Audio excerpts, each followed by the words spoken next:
L'échiquier international, bienvenue à vous. L'émission de ce soir placée sous le signe de l'éphéméride dont nous sommes parfois férus ici, car pour comprendre le présent, rien de moins que nous plonger dans la mémoire longue et comme vous allez le constater, le sujet de ce soir a un lien avec l'actualité. En effet, le 5 juin 1968, Robert Kennedy était assassiné officiellement par un Palestinien. Le cadet de la dynastie prestigieuse américaine venait de remporter la primaire de Californie, ce qui le mettait en pole position pour valider son ticket présidentiel de janvier. Une fois à la Maison-Blanche, il aurait eu les coups des franges pour ouvrir l'enquête sur la mort de son frère, survenue 5 ans plus tôt. Les spécialistes répondent par l'affirmatif. En effet, Robert Kennedy était bel et bien prêt à réouvrir le dossier brûlant. Nous avions déjà ici même consacré une émission sur l'assassinat de John Fitzgerald Kennedy où les pistes menaient non pas vers un tueur solitaire, mais plutôt vers le site nucléaire sioniste de Dimona dans le désert du Negev. En mars dernier,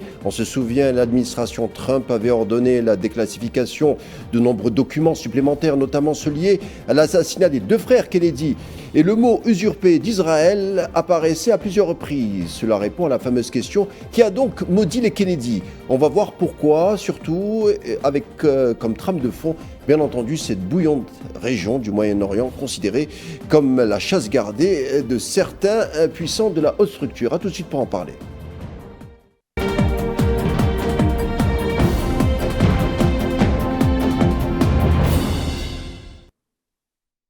Qui a donc juré la perte des Kennedy. On en parle avec Laurent Guyeno, auteur d'un livre qui s'intitule Qui a maudit les Kennedy, intitulé sobrement. Bonsoir Laurent, merci d'être des nôtres. Bonsoir Karim, merci beaucoup de m'inviter. C'est un grand honneur d'être avec vous à nouveau.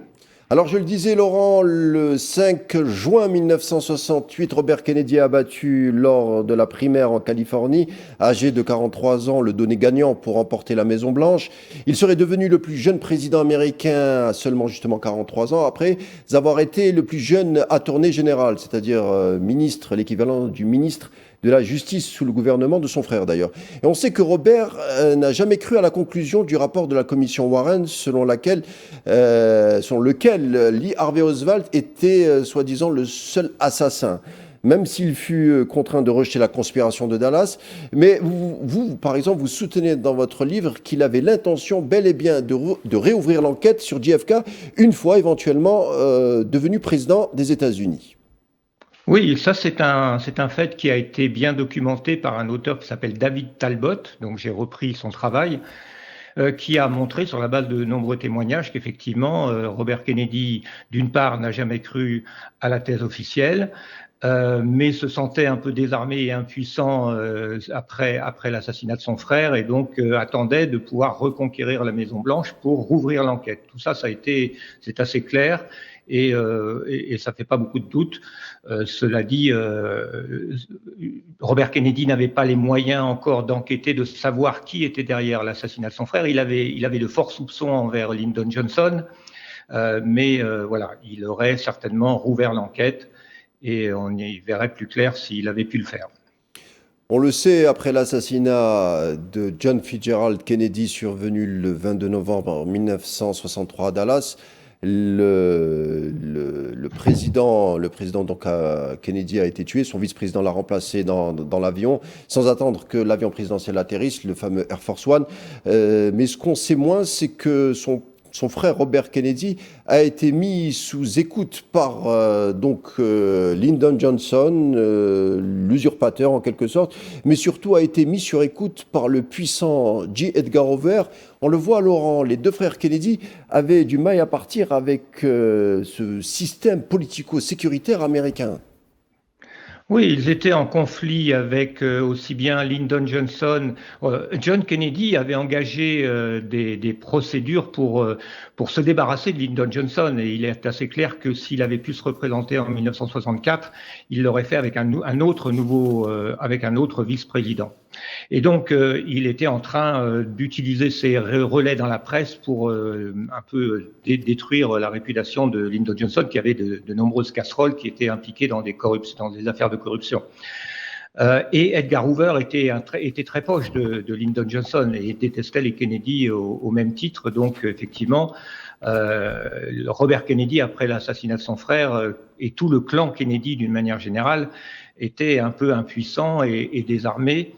Et puis en deuil également, un peu traumatisé, comme beaucoup de proches de Kennedy, évidemment. Alors c'est une thématique en soi, mais on ne peut pas ne pas vous poser la question. Y a-t-il un lien entre l'assassinat des deux frères? Le lendemain, on sait que le lendemain de l'assassinat de Robert Kennedy, il y a le Daily Mirror, qui est un journal britannique, qui titrait God Not Again. Inconsciemment, en tout cas symboliquement, on traçait un lien entre les deux assassinats. Tracer un lien, c'est le bon sens même, c'est naturel. Tout le monde normalement devrait le faire puisqu'on a affaire à deux frères qui étaient extrêmement proches. Robert et John étaient vraiment tellement proches qu'on avait l'impression qu'ils communiquaient télépathiquement selon les gens qui étaient autour d'eux. Donc il est naturel d'envisager que ceux qui ont assassiné Robert Kennedy en 1968 sont les mêmes que ceux qui ont assassiné John Kennedy en 1963 et l'ont fait précisément pour empêcher Robert d'accéder à la Maison Blanche et de rouvrir l'enquête. Enfin, en tout cas, c'est un soupçon tout à fait naturel et qui est confirmé ne serait-ce que par le fait que Lyndon Johnson était au pouvoir lors des deux assassinats. C'est quand même sous la présidence de Lyndon Johnson que les deux Kennedy ont été assassinés, sans parler évidemment de Martin Luther King et d'autres assassinats politiques. Alors, le 5 juin 1968, Robert Kennedy est assassiné. La presse, le lendemain, s'empresse de donner l'identité du tueur, mais aussi ses motivations. Alors, il s'agirait de Sirhan Bishara Sirhan, 24 ans, né en Jordanie, palestinien. On aurait, en tout cas officiellement, selon la version officielle, on aurait trouvé des coupures de journaux où on lisait qu'il avait agi par haine envers l'entité sioniste. Sauf que cette version est largement battue en brèche, non seulement par vous, mais par de plus en plus d'historiens et de spécialistes. Est-ce que vous pouvez nous dire pourquoi? Alors, il y a plusieurs raisons. Alors, au niveau technique, précisément, l'autopsie qui a été menée de manière très professionnelle par le docteur Noguchi, contrairement à l'autopsie de John Kennedy en 1963, cette autopsie prouve en fait que les balles tirées par Sirhan, parce que Sirhan a effectivement tiré, des balles, peut-être des balles à blanc, mais en tout cas, ce ne sont pas ces balles qui ont atteint Robert Kennedy, puisque Sirhan était en face, à quelques mètres de Robert Kennedy, et alors que les balles mortelles ont été tirées à quelques centimètres derrière la tête de Robert. Donc on était dans une salle bondée et évidemment là on a des hypothèses sur le second tireur. Il y a eu par exemple par ailleurs des analyses qui ont prouvé qu'il y avait plus de balles qui avaient été tirées que le nombre qui se trouvait possiblement dans le revolver de Sirhan. Ça c'est une première chose et c'est l'élément le plus important, l'élément qui a convaincu d'ailleurs Robert Kennedy Jr. de l'innocence de Sirhan. Et Robert Kennedy s'est impliqué dans ce dossier et a essayé de faire libérer Sirhan, qui est toujours en prison en Californie. Le deuxième élément, c'est que Sirhan lui-même ne se souvient pas, donc très probablement était dans une forme d'hypnose, de transe hypnotique, et ça a été confirmé par des expertises psychiatriques. Et puis enfin, l'hypothèse selon laquelle Sirhan, qui effectivement n'aimait pas Israël, c'est clair, c'est un Palestinien dont la famille avait été expulsée de Jérusalem en 1948, l'idée qu'il ait assassiné Robert Kennedy par détestation d'Israël n'a aucun sens puisque Robert Kennedy, tout comme son frère, n'était pas particulièrement favorable à Israël. Les Kennedy étaient plutôt assez hostiles à Israël, assez proches. John Kennedy s'était montré très proche et très amical envers Nasser. Et donc, les Kennedy étaient plutôt perçus comme des ennemis d'Israël d'une manière générale pour des tas de raisons qu'on peut évoquer. Mais voilà, donc tout ça ne tient pas la route.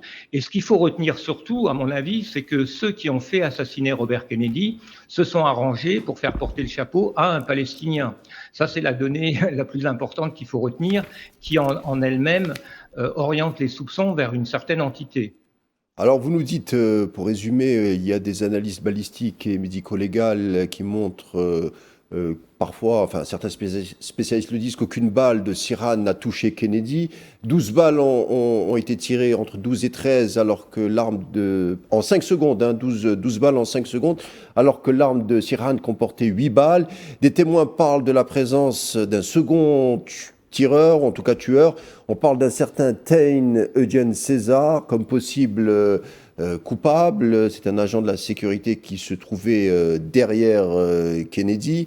Alors l'arme de ce fameux César n'a jamais été examinée, lui-même n'a jamais été interrogé, et surtout que Sirhan a toujours affirmé n'avoir jamais eu souvenir de son acte, version qu'il a soutenue toute sa vie. Pendant son procès, les examens psychiatriques effectués par un grand spécialiste renommé, il s'agit de Bernard Diamond, conclut que l'amnésie de Sirhan n'est pas truquée.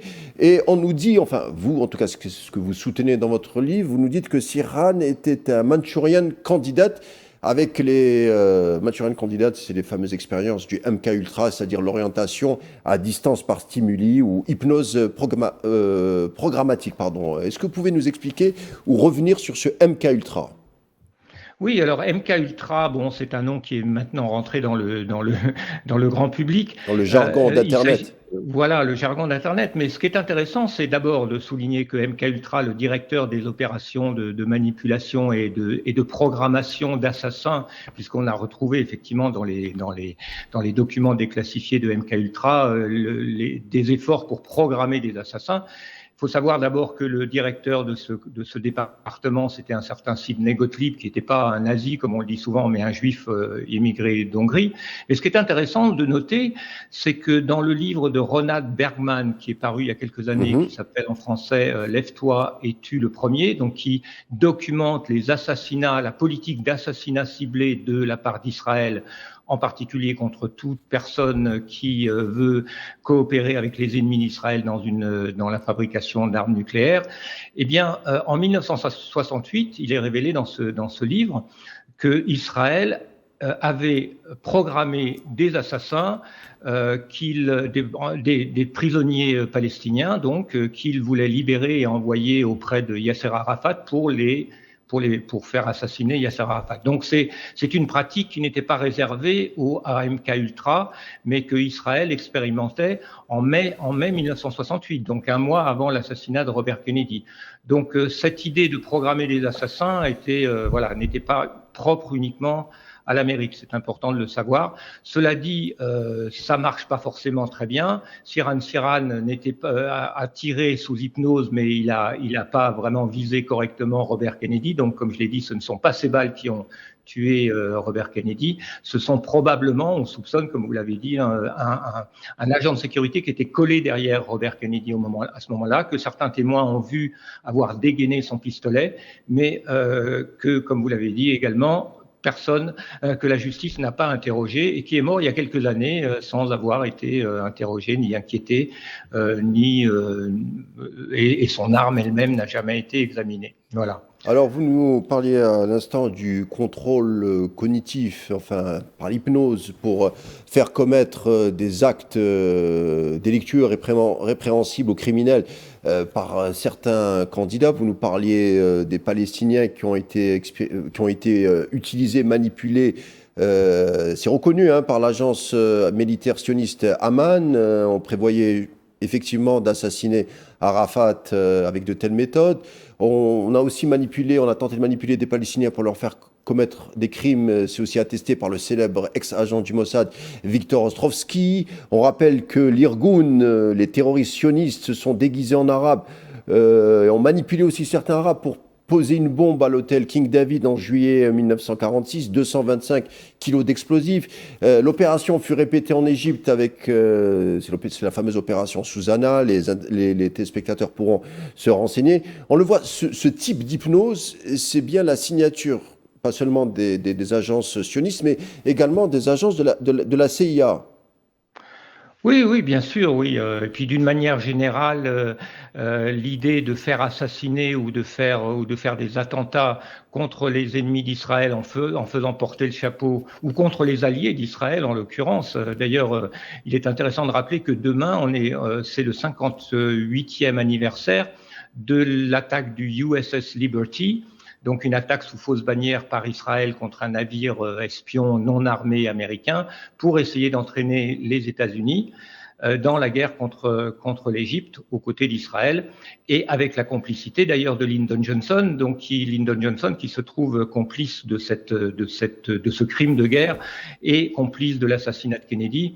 Et Lyndon Johnson, qui est un personnage qui en fait est aujourd'hui honoré par Israël comme le meilleur président américain qui ait jamais été au pouvoir en faveur d'Israël.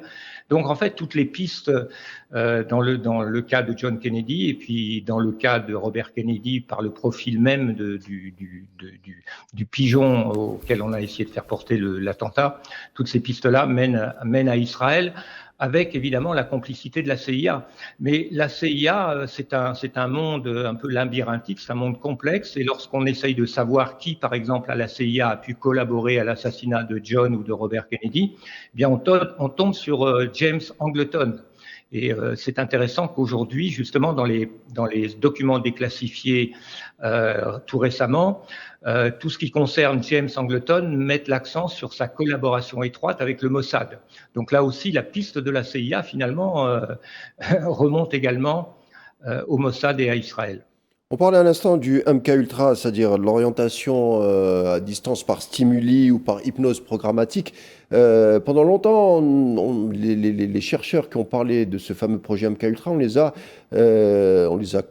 leur a collé le colibé de conspirationnistes, alors que durant la présidence Clinton, il y a par exemple la victime Cathy O'Brien qui a été reconnue par l'État fédéral américain comme étant une victime de ce MK-Ultra. Bill Clinton lui-même a reconnu officiellement que ce projet a bel et bien existé. Vous faisiez aussi allusion tout à l'heure à la fameuse attaque du USS Liberty. Ça a été couvert par la CIA et par Lyndon Johnson. On rappelle que l'aviation sioniste a tué des soldats américains sans que l'État américain ne réagisse. Donc on voit, concernant Israël, s'il n'y a pas eu réaction hostile, en tout cas, si on n'a pas demandé des comptes à l'endroit des sionistes, c'est qu'il y a bien eu des blocages au sein du système sécuritaire, ou en tout cas du renseignement américain.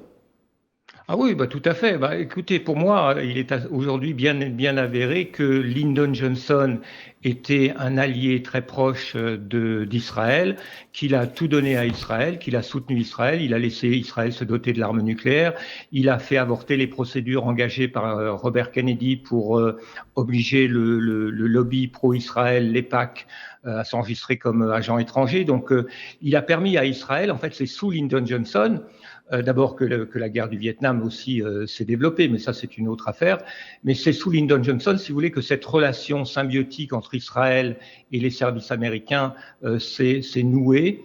Et c'est à partir de la présidence d'Israël, on va dire, que la politique étrangère américaine devient entièrement sous contrôle israélien, à mon avis. Et effectivement, avec la collaboration de certains services de la CIA, pas tous les services de la CIA, mais voilà. Après le 11 septembre 2001, de nombreux think tanks américano-sionistes comme le PNAC ont diffusé la fameuse thèse revisitée du choc des civilisations de Samuel Huntington, à savoir, on simplifie à outrance, mais en tout cas, c'est comme ça que ça a été diffusé dans les médias ou dans les plateformes de débat, à savoir le monde islamique contre l'Occident.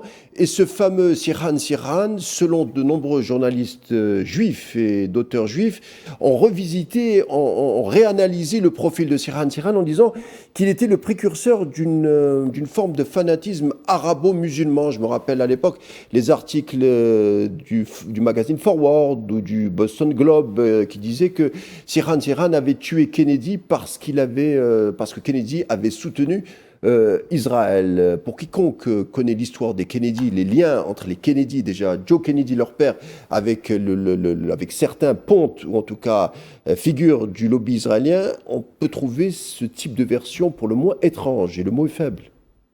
Oui, oui, tout à fait. Vous avez raison de signaler que quand on parle des Kennedy, faut les voir comme une famille, comme un clan, et il faut toujours se rappeler que le père Kennedy, Joe Kennedy, le patriarche, était détesté par David Ben-Gourion et par tous les Israéliens parce qu'il avait en fait essayé d'éviter la Seconde Guerre mondiale. Donc, il avait soutenu le gouvernement de Neuville-Chamberlain qui voulait apaiser Hitler. Hein, on les appelle les apaisistes. Et donc, évidemment, après la guerre, il s'est retrouvé un peu dans le mauvais camp. Quand il était ambassadeur américain en Grande-Bretagne, on le rappelle. Oui. Voilà, et c'est important de comprendre que le profil des Kennedy et de John en particulier, John était très proche de son père, donc sa vision politique était la même. Donc il y avait une hostilité certaine de la part de John vis-à-vis de l'expansionnisme américain, de la volonté hégémonique, de l'expansionnisme israélien, de la volonté d'Israël de se doter de la bombe atomique et toute la politique israélienne d'une manière générale. Et voilà, et du coup, j'ai un peu oublié votre question. C'est pas grave, c'est pas grave. Admettons que, Laurent, faisons du scénario fiction, admettons que Robert Kennedy aurait été président des États-Unis, une fois arrivé à la Maison-Blanche, s'il avait diligenté une enquête impartiale sur l'assassinat de son frère JFK, qu'est-ce qu'on aurait trouvé dans cette enquête, selon vous? Eh bien, on aurait trouvé déjà ce qu'on a déjà trouvé à partir des années 90, c'est-à-dire qu'on aurait su bien avant les années 90 déjà qu'il y avait un bras de fer très intense entre John Kennedy et David Ben-Gourion au sujet de l'arme atomique. On ne savait pas trop, enfin si, on savait déjà que John Kennedy, si vous voulez, s'était donné comme mission sur le plan international de désarmer le monde de l'arme nucléaire. C'était une priorité absolue, c'était non négociable pour lui. Donc il était hors de question pour John Kennedy de laisser Israël se doter de l'arme atomique. Et inversement, il était hors de question pour David Ben-Gourion de ne pas se doter de l'arme atomique, puisque Israël vivait dans une sorte de paranoïa vis-à-vis de l'Égypte en particulier, de la Syrie, de l'Irak, qui s'étaient un peu alliés et qui effectivement étaient des ennemis déclarés d'Israël. Donc il y avait une impasse et tout ça, ce dossier-là serait sorti probablement dès la fin des années 60, alors qu'il a fallu attendre les années 90 pour qu'on comprenne l'intensité de ce bras de fer entre John Kennedy et David Ben-Gourion.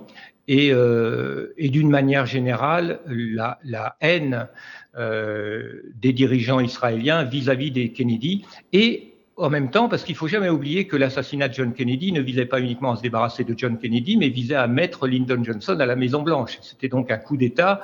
Et à l'époque, on ne voyait pas très bien l'objectif de ce coup d'État, puisque les Américains n'ont pas bien compris tout de suite, enfin, ne voyaient pas ce qui avait changé. Donc, les Américains ont eu l'impression que Lyndon Johnson continuait à la politique de John Kennedy, ce qui en fait n'était pas du tout le cas. Au Moyen-Orient, il y a eu une inversion complète de la politique américaine. Tout ça, effectivement, si Robert Kennedy avait pu accéder à la Maison-Blanche, tout ça serait certainement devenu très clair assez rapidement. Où placeriez-vous l'actuel Robert Kennedy, le secrétaire à la santé, dans dans cet esprit, dans ce profil Kennedy, à la fois un peu libre, mais anti-establishment, qui peut-être aussi ont une volonté de faire toute la lumière sur la tragédie qui ont frappé et son oncle et son père? Oui, alors il y a un paradoxe avec Robert Kennedy qui inquiète beaucoup de gens, de chercheurs sur Kennedy, c'est que Robert Kennedy, officiellement en tout cas, est resté sur la thèse la CIA a fait assassiner mon père et mon oncle. Donc il n'a pas du tout, en tout cas dans ses discours publics, de soupçons vis-à-vis d'Israël. Et il a même affiché des positions extrêmement favorables à Israël. Même exagérément, enfin des positions qu'on pourrait expliquer comme une démarche, une stratégie politique, mais qui dépassent même ce qu'aurait peut-être demandé une stratégie politique lui permettant d'accéder au poste où il est actuellement. Donc je ne peux pas me prononcer sur Robert Kennedy. C'est déjà une très bonne chose qu'il ait affiché publiquement sa conviction que la thèse officielle sur l'assassinat de son oncle et de son père ne tienne pas la route et qu'il ait la volonté de faire toute la lumière. Cela dit, je ne pense pas qu'il ait toutes les cartes en main pour vraiment comprendre ce qui s'est passé. En tout cas, de mon point de vue, son soutien très émotionnel envers Israël est quand même assez déplaisant. Et ça sera le mot de la fin. Laurent Guyeno, merci. Merci d'avoir été des nôtres et surtout de nous avoir apporté tous ces éclaircissements. Je vous dis à bientôt pour d'autres, j'espère, éditions concernant ou ce dossier ou d'autres. Merci. L'échiquier international arrive à sa fin. Merci de votre fidélité. Je vous souhaite une agréable soirée. Je vous dis à demain.